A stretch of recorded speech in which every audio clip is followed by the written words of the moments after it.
Frank Sinatra's favorite restaurant was owned and founded by our next guest's grandfather, and I'm talking, of course, about Patsy's on West 56th Street. Please meet the current chef at Patsy's and the writer of this book that we're offering at the $100 level. This is my signed copy. That is yours? Patsy's Cookbook. His name is Sal Scognamillo. Very good. Okay, yes, welcome, excellent. Sal. Happy to be here. I think you're Italian. Yes. No, not at all. Tell us about the book, Sal.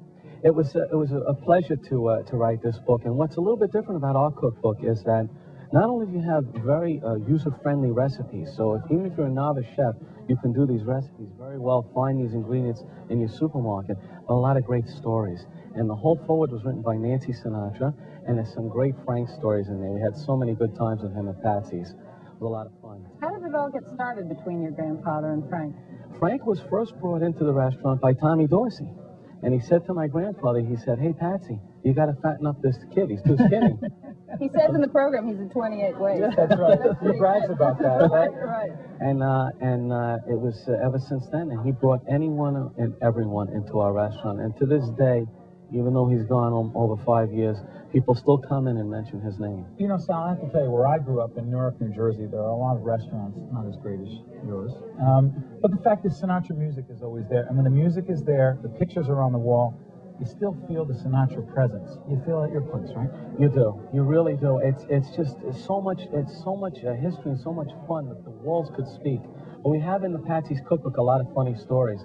One that I thought that you might like was one when he had a contest with Sammy Davis Jr. of one-upmanship. So first, Sammy Davis was doing a little soft shoe. Then Frank Sinatra did a little soft shoe a little bit better. And obviously you can dance with song with Jim Kelly. It was very good. And then they sang the song, "Anything You Can Do, I Can Do Better." Sammy started, and then Frank sang the note over him. So after about 10 minutes of this, Sammy Davis had had enough of being topped by Mr. Sinatra. So he took off his glasses, and he pulled out his glass eye, put it on the table, and he said, "Top that, Mr. Chairman."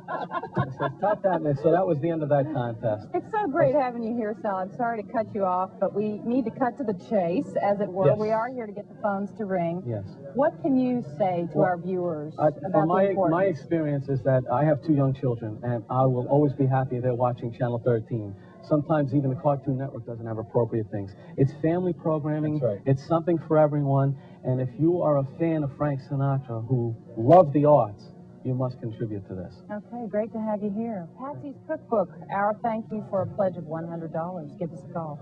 Thank you very much, Sal. My pleasure. Great stuff.